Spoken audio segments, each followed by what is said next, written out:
Jeg står her med spilekspert Jens Hansen, som altså har lavet et V5-spil til søndag på Charlottenlund Travbane. Og Jens, lad os kaste os ud i med det samme. Dagens første afdeling i V5'eren, der har du kun 3 heste på. Hvordan kan det være? Jamen, jeg har taget de 3 svenske islet på i løbet, som jeg synes er de 3 bedste svenske. Der er selvfølgelig lidt flere, men jeg føler mig godt garderet med de her 3 krydser. Nummer 8, Tiberina, bliver sikkert meget stor favorit i løbet. Og ja, hvorfor gør den det? Hvad er det for en hest? Jamen, første gang hesten vandt den på Jersro. En lidt heldig sejr, hvor den, som egentlig vandt løbet, den hoppede i mål. Så man kan sige, den sejr fik den lidt foræret. Men så vandt den så gangen efter i en rigtig god tid på Tingsryd. Jeg tror, problemet her kan være, at Tiberina i mine øjne, hvad jeg har set de første 2 løbende gået, ikke er nogen hvad kan man sige, lynstarter som sådan. Og derfor så kan den godt risikere fra et spor yderst på vingen og få lidt positionsproblemer. Så skal den have noget foræret, eller skal den have held undervejs, eller er den stærk nok til at gå hele vejen? Man kunne jo spekulere i det oplæg, at der kunne gå relativt lang tid, inden hesten kommer til spids. Det kan også godt være, at konkurrenterne overfor sådan en stor favorit ruller rundt på ryggen og slipper spids efter 400-500 meter, og så er løbet sandsynligvis kørt. Men kommer den for sent derfremad, så kan det være en favorit i fare. Derfor har jeg valgt at gardere med 2 andre krydser. Anden afdeling i V5'eren, der har du 4 heste på. Det må du lige forklare lidt nærmere. Hvorfor har du det? Jamen, i det officielle program, så er der jo dagens banker, det er Nobody Beats the Beat. En rigtig tophest, som senest fik et lidt dårligt resultat i Bjerke. Men det var årets debut, og det var mod nogle af de Europas bedste hopper, så det var helt okay. Jeg vil så sige, at hun møder nogle rigtig gode heste her også, og jeg føler mig ikke overbevist om, at hun vinder en sådan løb her. Nej, fordi måske virker det lidt overraskende, at du vælger at gardere dig i et løb, hvor Nobody Beats the Beat altså stiller op. Og har fået et godt startspor også. Det er rigtigt, ja.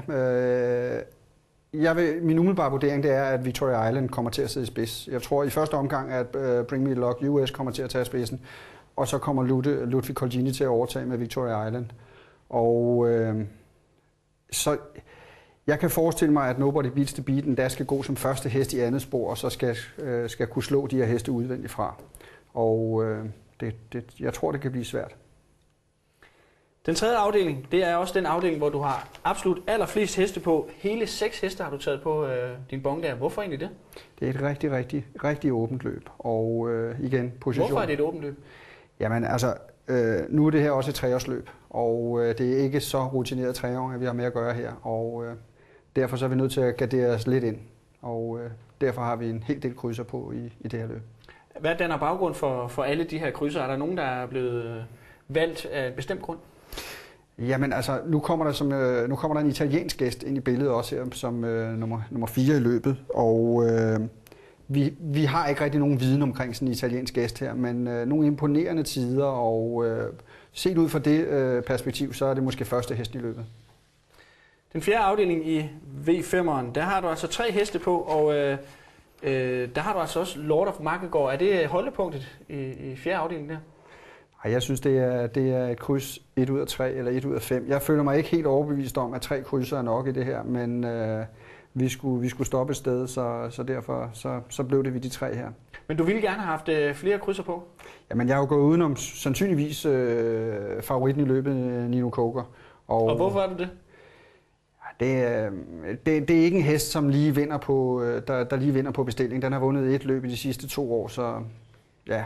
Hvordan kan det så være, at det måske bliver løbets favorit, hvis det ikke er en hest, der er vild med at løbe førsteårsdreng? Den kan absolut vinde, men ja, jeg vil vente om at sige, at jeg synes, der er 3-4 andre heste, som jeg i første omgang vil sætte et kryds først ved. Og så det sidste afdeling i V5-spillet, det er med voldstart, og det er med masser af heste til start. Du vælger at sætte et enkelt kryds. Jeg sætter min lid til Ludwig Colgjini. Jeg satser på, at han kommer tidligt til spids i det her løb, og så kommer han til at holde et godt tempo. Der er flere rigtig gode heste med fra stort set alle volter. Men, og vi skal lige sige, at der er altså 4 volter. Skal man helt glemme de bagerste? Det er altså et løb over 3 km. Har de ikke en chance for at få kæmpet sig ind i løbet? Jeg tror umiddelbart, at man skal kigge i de første par volter for at finde vinderen af løbet. Det er i hvert fald min vurdering af det. Jeg tror, Jokeface er et rigtig godt bud på en vinder. Nelson Derm kan man tage på, hvis man mener, at pengepunkten er til det. Men altså et løb, hvor du ikke har valgt at gardere et enkelt kryds, og er der en bestemt grund til, at det lige skal være det her løb? Jeg synes jo, at det ligger i kortene, at Ludwig Colgjini han får tidligt lov til at overtage spidsen her, og så jeg er ikke sikker på, at han giver den fra sig igen. Nu er det jo altså en storløbsdag, og bongen er ikke så dyr. Hvis man nu vil have lidt ekstra krydser på, hvor skal man så sætte dem hen?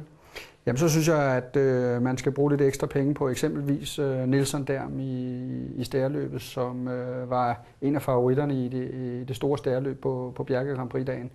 Og den skal med på kuponen, hvis man har råd til det.